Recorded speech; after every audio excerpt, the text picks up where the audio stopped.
राम जी का जो बच्चे थे लाभ और कुश, उसकी समाधि कहाँ पर है बताना जरा। समाधि लाहौर पे। तो वो कैसे मौजूद है अभी? जब वो सुरक्षित रह सकता है तो हिंदू के नहीं रह सकता भाई। वहाँ राम जी का जो बच्चे थे उनकी समाधि अभी तक पाकिस्तान के अंदर है, उसको तो तोड़ा नहीं गया। जब वो मौजूद है तो हिंदू भाई कैसे मौजूद नहीं रह सकता भाई? इन लोग बार बार कहते हैं ना हिंदू राष्ट्र बनना चाहिए। मैं तो करे हिंदू राष्ट्र मत बनाओ, राम राज्य बनाओ। मैं तो राम राज्य के लिए समर्थन करता हूँ। जो राम जी ने बोल के गया सारे मजहब को एक साथ रहना है, ठीक है। जो भेदभाव नहीं करके गया, क्यों नहीं करते हो? क्यों नहीं करते हो? बार बार जो है कहते हैं, मगर बनाना चाहिए। राम राज्य के अंदर तुम कह रहे हो राम राज्य के अंदर रेप होता है मैडम। पहले मुझे ये बताओ कि हिंदुस्तान में कितने प्रकार के आदमी रहते हैं? मुस्लिम रहता है, बुद्ध रहता है, ईसाई रहता है, हिंदू रहता है, सिख रहता है, सारे रह रहे हैं। एक मुस्लिम को छोड़ के और किसी को कोई परेशानी हो रही है? ये सारे भागे हुए बांग्लादेशी हैं, रोंगिये हैं, इनका कोई ठिकाना नहीं है। अब इनको उखाड़ खाड़ के फेंक रहे हैं, ये छटपटा रहे हैं। सीमा हैदर तुम्हारा बुआ लगता है? तुम्हारा बुआ है सीमा हैदर, जो पाकिस्तान के रास्ते से 4 बच्चे लेकर आया, उसको भाभी बना दिया भाई। तुम्हारे कार्यकाल में आया, कांग्रेस को कैसे दोषी कर रहे हो? सीमा हैदर किसका टाइम पे आया? शेख हसीना कौन है? उनको भी तो तुम्हारे कार्यकाल में लाके बैठा दिया। रेलवे स्टेशन चले जाओ, छोटी सी गली में चले जाओ, जहाँ मुस्लिम की आबादी ज्यादा है, वहाँ पे चले जाओ, वो हिंदुस्तान नहीं समझते। वो यही कहते हैं कि हम लोग ये है मुसलमान हैं और पाकिस्तानी है। वो वही का नारा लगा। हिंदुस्तान में रह रहे हैं, हिंदुस्तान का खाना खा रहे हैं और हिंदुस्तान का पहन रहे हैं और फिर अल्लाह के नाम से उसका गुण गा रहे हैं। जिस मुस्लिम को, जिस समाज को, हिंदू को, जिसको भी हिंदुस्तान में रह के परेशानी है, वो आज भी गवर्नमेंट उसको कहती है बेटा यहाँ तेरे को सुख है, जिस कंट्री में तेरे को सुख मिलता है वहाँ भेज रही है। हिंदुस्तान चीन से लड़ेगा, जीत के आ जाएगा। रूस से लड़ेगा, जीत के आ जाएगा। जो अंदर जो हिंदुस्तान में गद्दार बैठे हुए हैं, उनसे कैसे लड़ेंगे? ये भाई साहब कह रहे हैं मणिपुर क्यों नहीं गए? अगर राहुल गांधी जी इतने ही 142 करोड़ जनता का हमदर्द बने हुए हैं, वोट चोरी यात्रा कर रहे हैं, संविधान बचाओ यात्रा कर रहे हैं, न्याय यात्रा कर रहे हैं, तो संदेश खाली बचाओ यात्रा क्यों नहीं कर रहे? मुर्शिदाबाद यात्रा क्यों नहीं कर रहे? जवाब है तो हर बात नहीं होगा जवाब। गाजियाबाद में एक नेता हार जाते हैं और उसको कश्मीर में क्या बना देता है बताओ? एलजी बना देता है उसको। मैंने हारा हुआ पार्टी को एलजी बना देता है। ये कह रहा देश संविधान से चल रहा है। आप ही बार बार कहते हो सुप्रीम कोर्ट के हम समर्थन करते हैं, इलेक्शन कमीशन समर्थन करते हो। जब आपकी सरकार हार जाती है फिर ब्लेम उन्हीं को, सुप्रीम कोर्ट को कहते हो आप, इलेक्शन कमीशन ऑफ इंडिया को कहते हो आप। देखो मैं कहीं ना कहीं कहना चाहता हूँ बीजेपी पार्टी के अंदर कहीं ना कुछ कमी है। जब गुरुकुल बंद था तो खोलना भी चाहिए था और कई राज्यों में जो है वो चालू भी हो चुका है, लेकिन बीजेपी पार्टी के द्वारा नहीं हुआ है। ये सामाजिक कार्यकर्ता और जो सुनो आरएसएस का बड़े बड़े कार्यालय खोल रहा है, वो क्या काम आएगा? अगर गुरुकुल खोलता हिंदू भाई के लिए काम आता, उनको शिक्षा मिलता। बड़े बड़े कार्यालय क्यों बना रहे हो? आप बनाओ ना, कौन मना कर रहा? गुरुकुल बनाओ। राष्ट्रीय स्वयंसेवक संघ एकमात्र पार्टी है पूरे भारत का जो राष्ट्रीय हित के लिए कार्य करती है। अभी तो पंजाब क्यों नहीं गया?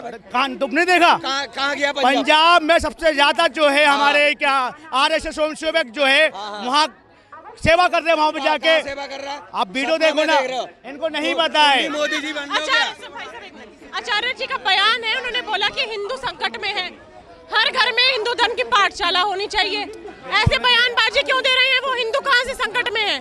देखो जैसे हमने अफगानिस्तान में देखा हिंदू समाप्त में हो गए, जैसे हमने पाकिस्तान में देखा वहाँ से समाप्त होने 1% बचा 18% से, जैसे हमने बंगाल कहाँ पे सुनते जाओ 18% था, आज 2% है।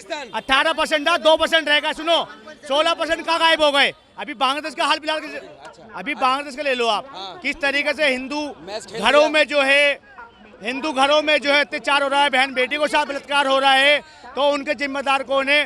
तो उन्हीं को देखते हुए यहाँ के जितने साधु संत हैं वो यही कह रहे हैं कि अपने घरों में जिस तरीके से मुस्लिम भाई बहन अपने बच्चों को मदरसा के लिए तालीम देते हैं, वैसे ही हिंदू परिवार भी गुरुकुल खोल के अपना शास्त्र वेद का, भागवत गीता का ज्ञान दो। तो इसमें बुराई क्या है? अच्छा मैडम, बुराई क्या है? ये भाई ने अभी बताया पाकिस्तान में हिंदू को मारा जा रहा है। चलो इनके बात को मैं मानता हूँ थोड़ी देर के लिए। अच्छा एक बात बताना, जो राम जी का जो बच्चे थे लाभ और कुश, उसकी समाधि कहाँ पर है बताना जरा। कहाँ पर है समाधि? लाहौर पे। तो वो कैसे मौजूद है अभी? जब वो सुरक्षित रह सकता है तो हिंदू के नहीं रह सकता भाई। वहाँ राम जी का जो बच्चे थे उनकी समाधि अभी तक पाकिस्तान के अंदर है, उसको तो तोड़ा नहीं गया। जब वो मौजूद है तो हिंदू भाई कैसे मौजूद नहीं रह सकता भाई? क्यों गुमराह फैलाते हो? आपको ऐसा लगता है कि भारत में हिंदू बहुसंख्यक है? भारत में हिंदू की आबादी, मेरी सवाल पूरा सुन लीजिए, एक मिनट में सवाल बोल लूं। भारत में हिंदू जो है वो ज्यादा है, उनकी आबादी ज्यादा है, उसके बाद भी हिंदू डरा हुआ क्यों है? क्यों है? राजनीति कर रहा है। मेरा बात सुनिए मैडम, इन लोग बार बार कहते हैं ना हिंदू राष्ट्र बनना चाहिए। मैं तो कह रहा हिंदू राष्ट्र मत बनाओ, राम राज्य बनाओ। मैं तो राम राज्य के लिए समर्थन करता हूँ। जो राम जी ने बोल के गया सारे मजहब को एक साथ रहना है, ठीक है। जो भेदभाव नहीं करके गया, क्यों नहीं करते हो? ठीक है, क्यों नहीं करते हो? बार बार जो है कहते हैं, मगर बनाना चाहिए। राम राज्य के अंदर तुम कह रहे हो राम राज्य के अंदर रेप होता है मैडम, राम राज्य के अंदर रेप होता है। जिस प्रकार भाई साहब ने बोला, बहन बेटियों के साथ आए दिन कहीं ना कहीं किसी न किसी राज्यों पे अपराध हो रहे हैं, नहीं होना चाहिए। लेकिन हमें ये भी देखना चाहिए हमारे वेदों के हिसाब से, हमारे पुराण के हिसाब से अभी के टाइम पे, एक मिनट भैया एक मिनट, अभी के समय में कलयुग चल रहा है और कलयुग चरम पर है। और चरम जब आ जाता है कलयुग का तो आपराधिक वो चरम पे आ जाता है।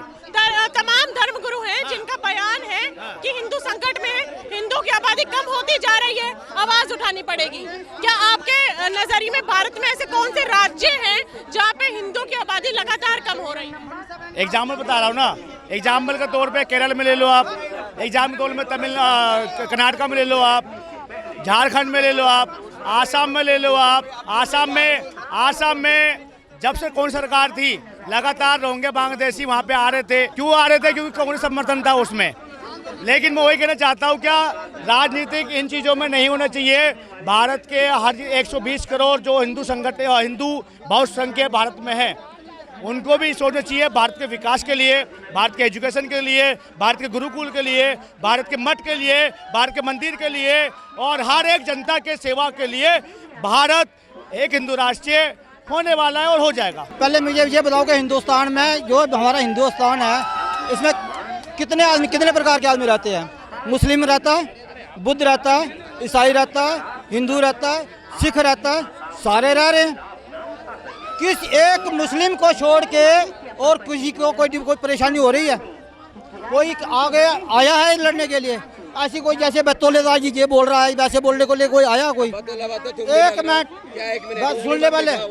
इनको ये बात होती है, ये सारे भागे हुए बांग्लादेशी हैं, रोंगिये हैं, इनका कोई ठिकाना नहीं है। अब इनको उखाड़ खाड़ के फेंक रहे हैं, ये छटपटा रहे हैं। अच्छा सुन लो मैडम, ये भाई ने क्या बोला है? बांग्लादेशी रोहिंग्या आ रहा है। अरे सुन लो चाचा, सीमा हैदर तुम्हारा बुआ लगता है, तुम्हारा बुआ है सीमा हैदर, जो पाकिस्तान के रास्ते से 4 बच्चे लेकर आया, उसको भाभी बना दिया। भाई तुम्हारे कार्यकाल में आया, तुम कांग्रेस को कैसे दोषी कर रहे हो? सीमा हैदर किसका टाइम पे आया? उसके बाद क्या नाम है ये शेख हसीना कौन है?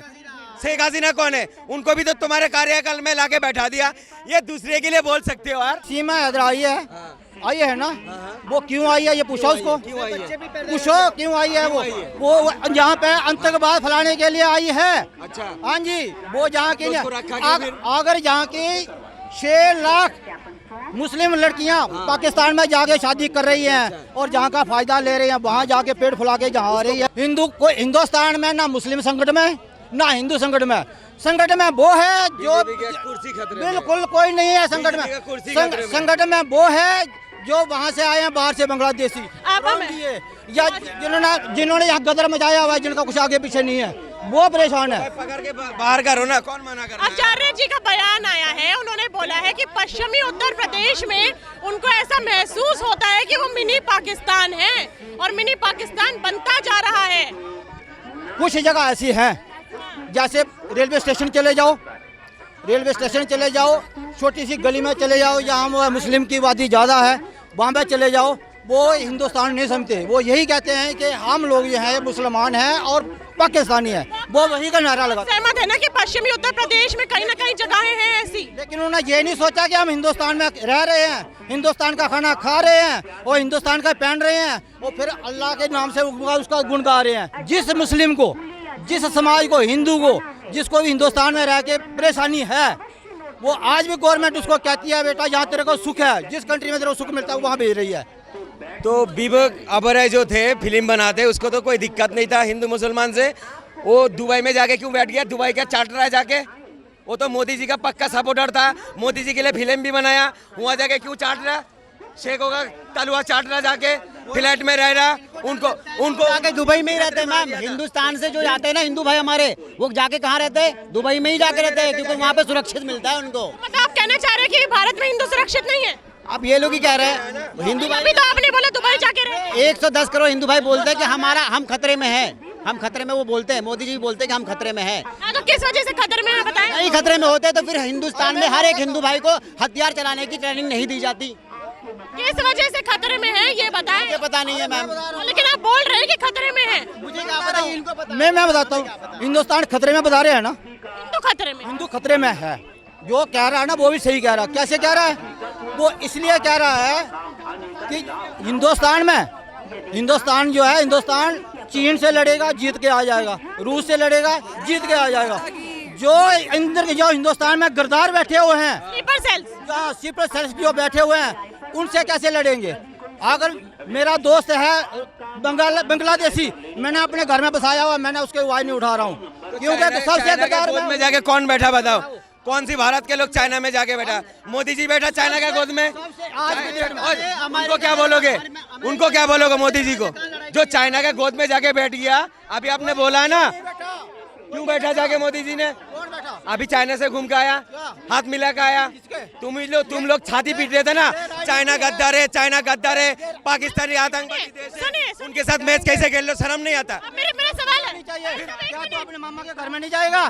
क्या तू अपने मामा के घर में नहीं जाएगा? तू अपने फूफा के घर में नहीं जाएगा? मैडम, मुद्दा भी यही बनाता है, छाती भी यही पीटता है। सवाल है मेरा, राशिद जी सवाल है, सवाल कोई बात नहीं। राशिद जी सवाल है, कल प्रधानमंत्री नरेंद्र मोदी मणिपुर गए थे, है ना? और जब वहाँ पे 2 दिन से मणिपुर के लोग पोस्टर और बैनर जला रहे थे क्योंकि वो नहीं चाहते थे कि मोदी जी वहाँ पर आए। और सुनिए, पूरा सुनिए, लेकिन जब आज मोदी जी वहाँ पे गए, वहाँ पे मणिपुर के लोगों ने उनका स्वागत करा और वहीं पे विपक्ष बोल रहा था कि नहीं जाएंगे वो, उनका वहाँ पे लोग स्वागत नहीं करेंगे, आधे रास्ते से वापस लौटना पड़ेगा। लेकिन ऐसे तो कुछ हमें देखो मैडम, जो पहले विरोध कर रहे थे वो जनता था, और जो बाद में उनको समर्थन कर रहे थे वो पैसा का खरीदा हुआ लोग थे। वो 2-3 साल से चल रहा था। अब मोदी जी आप गया, अरे 5 साल बाद जाना चाहिए था मोदी जी को। जो एक बात सुनिए मैडम, इनको पता दर्द क्यों होता? मेरा बात को इनको पसंद नहीं लगता। मैं कड़वा बात बोलता हूँ ना, इनका जैसा चाटते रहेंगे मेरे लिए ताली बजाएगा। मैडम, मणिपुर में क्या घटना हुआ था? महिलाओं को नंगा करा, सेना को, बीबी को नंगा करके पूरी घुमा गया। ये हमारा सेना के लिए बेइज्जती नहीं था? इन्होंने बोला कि जिन लोगों ने बहिष्कार करा कि मोदी जी नहीं आने चाहिए, वो असली लोग थे, और आज जो मल्यार्पण करा है वो पैसे दिए गए लोग हैं, इनका कहना है। पत्रकार महोदय, बोलने वाले भी यही है, करने वाले भी यही है, और हमारे मोदी जी वो करके दिखाने वाले हैं। अच्छा, मोदी जी तब कहाँ चले गए थे? 2023 से कहाँ गायब थे? मैं उसी मुद्दे पे आ रहा हूँ ना। सो रहा था, तेल डाल के, ये कांग्रेस पार्टी से लेकर महागठबंधन तक ये आरोप लगाते रहे, मोदी जी मणिपुर क्यों नहीं गए, मणिपुर क्यों नहीं गए। मैं एक बात और कहना चाहता हूँ, उनकी गलती थी, नहीं गए, जाना चाहिए था, मैं एक्सेप्ट करता हूँ। लेकिन मैं आपसे पूछना चाहता हूँ, राहुल गांधी जी मुर्शिदाबाद, संदेश खाली क्यों नहीं गए? आप बताओ जरा। अच्छा, देश का मुख्यमंत्री कौन, पीएम कौन है? मोदी, पीएम मोदी। राहुल गांधी हर जगह में जाएगा, वो तो विपक्षी दल है। लेकिन विपक्ष के बहुत बड़े नेता तो है ना, आप मानते हैं ना? गए नहीं मणिपुर, आप रोल मॉडल मानते हो? गए नहीं मणिपुर, हाथरस नहीं गए। सिर्फ मणिपुर या हाथरस क्यों गए? संदेश खाली, केरला, पश्चिम बंगाल में, मुर्शिदाबाद में, 24 बंगाल। अभी यूपी में गया हुआ था, तो इसलिए क्या कर रहे थे, इन लोग ये मुद्दा बना रहे थे, जे तुम राजनीति के लिए आए हो। देखिए मैडम, सबसे हक पहले बनता है हमारा जो पीएम होता है उनका बनता है। उसी मुद्दे पे आ रहा था, पत्रकार महोदय, उसी मुद्दे पे आ रहा था। ये भाई साहब कह रहे हैं मणिपुर क्यों नहीं गए। जब मैंने सवाल पूछा, इन्होंने यूटर्न मार लिया। अगर राहुल गांधी जी इतने ही 142 करोड़ जनता का हमदर्द बने हुए हैं, वो चोरी यात्रा कर रहे हैं, संविधान बचाओ यात्रा कर रहे हैं, न्याय यात्रा कर रहे हैं, तो संदेश खाली बचाओ यात्रा क्यों नहीं कर रहे? मुर्शिदाबाद यात्रा क्यों नहीं कर रहे? जवाब है तो हर बात नहीं होगा जवाब। सवाल है अच्छा सवाल है, कल मोदी जी गए, उन्होंने एक राशि मणिपुर के विकास के लिए प्रदान करी, उनको तभी याद आया कि 2025 में ही राशि जो है मणिपुर के विकास के लिए प्रदान करूंगा। लेकिन जब माफ करिएगा, मणिपुर जब जल रहा था तब उन्होंने राशि प्रदान क्यों नहीं करी? मैं वही कह रहा हूँ ना कहीं भारतीय जनता पार्टी का कहीं ना कहीं मोदी जी का गलती था, नहीं गए, जाना चाहिए था, बिल्कुल जाना चाहिए था, क्योंकि एक राज्य का जलना पूरे राज्य के ऊपर इफेक्ट पड़ता है, जाना चाहिए था। मैं एक्सेप्ट कर रहा हूँ ना, जाना चाहिए था। अच्छा, विपक्ष जो बड़ी बड़ी डींगे हाँक रहा था कल के दिन से पहले कि आधे रास्ते से ही लौट जाना पड़ेगा, जूते चप्पल पड़ेंगे, मल्यार्पण नहीं करेंगे, और लेकिन तो कुछ और देखने को मिल गया हमें। देखो, मणिपुर की एक जनता को पता है जो माहौल 2023-22 में जो हुआ था, जिस प्रकार बहनों के साथ अंधगन वो जो नंगा करके उनको लेके गया था, वो नहीं होना चाहिए था। कानून व्यवस्था, उसके चलते वहाँ के मुख्यमंत्री जो इस्तीफा देना पड़ा था, पहले ही दे देना चाहिए था। लेकिन मैं वही कह रहा हूँ, आज मणिपुर में रेलवे लाइन बिछ रहे हैं, रेलवे का उद्घाटन हुआ है, कई रेलवे का उद्घाटन क्या नाम है वो दिया है मणिपुर के लिए, कई करोड़ रुपए दिए हैं। उनके नजरिए में तो पैसे देके बुलवाए गए हैं वो लोग जो मल्यार्पण कर रहे हैं। चंदा कौन? चंदा तुम खाते हो, टैक्स तुम खाते हो, जीएसटी तुम खाते हो, और काम राहुल गांधी करेगा। काम राहुल गांधी करेगा। मैंने मिठाई तुम खाओ, खाली डब्बा पकड़ा दो राहुल गांधी को। क्या जवाब दे? जवाब नहीं दिया गया। जब मैंने पूछा आपसे, जब मैंने पूछा इन्होंने बोला मणिपुर के बारे में, मैंने बोला नहीं गए, गलती थी, नहीं गए। आपने वो भी एक्सेप्ट नहीं करा। अब मैंने बोला न्याय यात्रा, वोट यात्रा, संविधान यात्रा में राहुल गांधी जी करने गए, तो संदेश खाली मुर्शिदाबाद क्यों नहीं कर रहे हैं? मेरा जवाब है, छोटी सी बात है। ये भाई ने अभी बताया जो राहुल गांधी गए नहीं है, ठीक है। अभी बिहार के अंदर चुनाव हुआ था, अभी जो क्या नाम है आपका कश्मीर में जो हमला हुआ तो मोदी जी नहीं गया था। मोदी जी सबसे पहले कहाँ गया था? बिहार चुनाव के लिए, वो भी तो गिला था। दरगाह की बात कर रहे हैं? नहीं, जो 27 लोगों को मारा था पहलगाम में हुआ, मोदी जी नहीं गया, मगर बिहार चुनाव में चला गया, वो भी तो गलत है। ये क्यों? मैं समझ गया। इनकी बात ये है, इनको पार्टी से इनको पार्टी से मतलब नहीं है। इनको सुनते जाओ, इनको पार्टी से मतलब नहीं है। इनको दर्द जो हो रहा है, नरेंद्र मोदी जी भारत के प्रधानमंत्री क्यों बने, हर जगह मोदी जी जाना चाहिए, बिल्कुल जाना चाहिए था, लेकिन राहुल गांधी जी को भी जाना चाहिए था। विपक्ष के इतने बड़े पार्टी के नेता हैं राहुल गांधी जी, हर जगह पहुंच जाते हैं, लेकिन मुर्शिदाबाद नहीं जाते। सबसे ज्यादा पंजाब से जीएसटी आता है, सबसे ज्यादा पंजाब से जीएसटी आता है। सरदार लोग सबसे ज्यादा जीएसटी भरते हैं पंजाब, पता है भारत को। लेकिन जीएसटी आप पंजाब वालों से ले रहे हो, सरदारों से ले रहे हो, और आप बोलते हो कि पंजाब को संभाल ले कौन जाएगा? राहुल गांधी। ऐसा कैसे हो सकता है?